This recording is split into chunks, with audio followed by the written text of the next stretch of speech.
So mga kabader, mayroon tayong gagawing kalukuhan ngayong araw. So nakikita nyo to, microphone. So ngayon, maghahanap tayo ng kaparis nitong microphone. Let's go!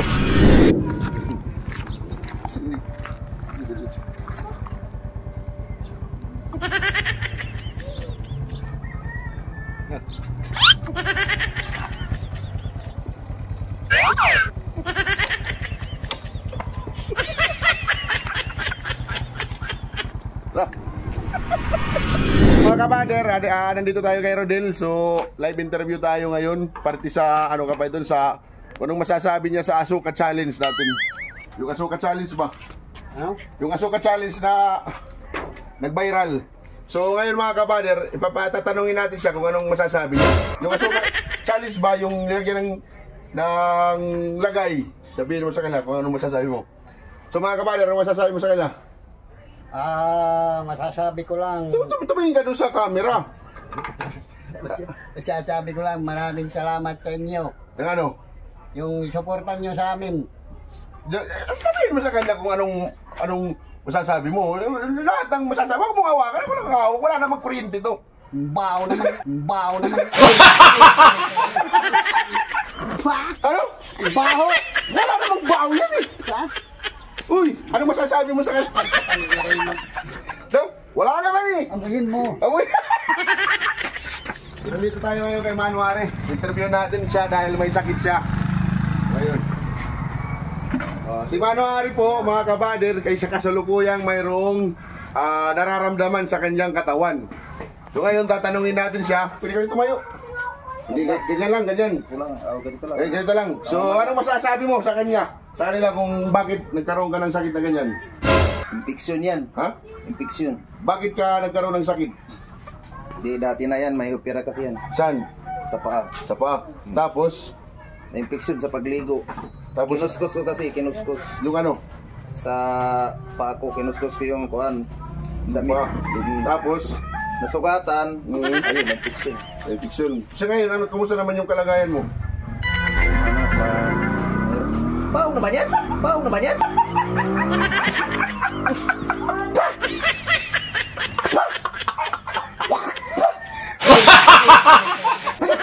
Pasensya na kayo mga kabader, nahihiya talaga siya, nahihiya.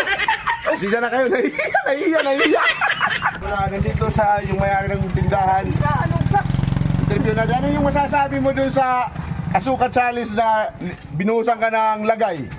Yun, anong masasabi mo dun? Pagbigay ka ng kuminto, bakit ganun nang nangyari daw tapos binuhusan ka ng lagay? Nagulat ako. Doon, kausapin mo doon. Nagulat ako. Tapos?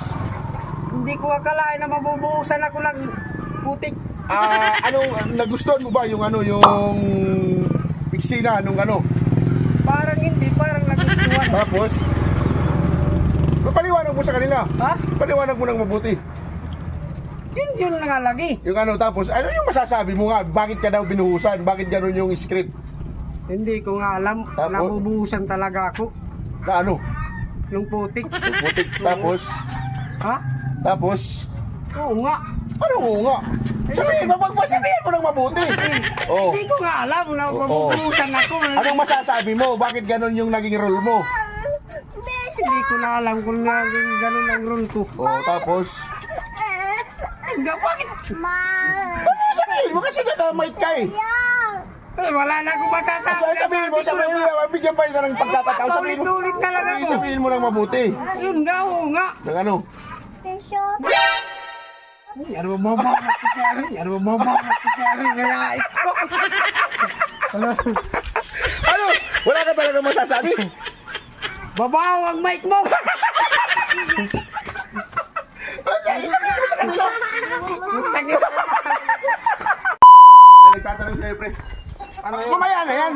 So mga kabayan, pinuntahan ko dito si Marlon kasi gusto nyo magtanong kung bakit daw ganun yung naging resulta ng Asuka Challenge. So anong masasabi mo sa kanila? Masarapan naman yan. Tumingin ka sa camera. Ay, masarapan yan. Masarap ang ano? Ang mapait ang ano. Ano ba? Saan Ang palaya. Ang palaya? Hindi, ang palaya. Yung asuka ba? Yung asuka, bakit ganun yung naging resulta daw? Ang asuka. Tanong ka sa camera, tumingin. Ano? Ano? Ay, sa tao kasi. tinatanong ka, salita ka naman. Ay, mabaho nga eh. Ay, shout out ka rin ako, Mag-Sitar. Wedding shop, shout out. Oh. Babaho na, babaho na, takmay. Tro, interview na eh. Wag na, mabaho nga eh. Nakakaano kayo sa pagkabaho ko. Puta kaya, mabaho ba? Ikaw na ba, ikaw na. Ay. Ay.